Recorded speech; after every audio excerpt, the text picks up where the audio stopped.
అస్సలాముఅలైకుం వరహ్మతుల్లాహి వబరకాతుహు ఔజుబిల్లాహి మినష్ షైతానిర్ రజీం బిస్మిల్లాహిర్ రహమానిర్ రహీం. ఖురాన్లోని రెండవ సూరాలోని సూరా అల్ బక్రాలోని 26వ వాక్యం నుండి నిజంగా అల్లా దోమ లేక దానికంటే చిన్న దాని యొక్క దృష్టాంతం లేదా ఉదాహరణ ఇవ్వటానికి సంకోచించడు. కావున విశ్వసించిన వారు ఇది తమ యొక్క ప్రభువు తరపు నుంచి వచ్చిన సత్యమే అని గ్రహిస్తారు. కానీ సత్య తిరస్కారులు వాటిని విని ఈ యొక్క ఉపమానాల ఉదాహరణల ద్వారా అల్లా చెప్పదలుచుకున్నది ఏంటి అని ప్రశ్నిస్తారు. ఈ విధంగా ఆయన ఎంతోమందిని మార్గభ్రష్టత్వంలో పడవేస్తాడు, మరెంతోమందిని సన్మార్గం కూడా చూపుతాడు.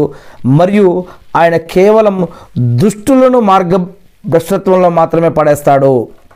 అంటే ఖురాన్లో అనేక వాక్యాల ద్వారా అల్హమ్దులిల్లా అనేక రకాల విషయాలు కూడా జరుగుతాయి.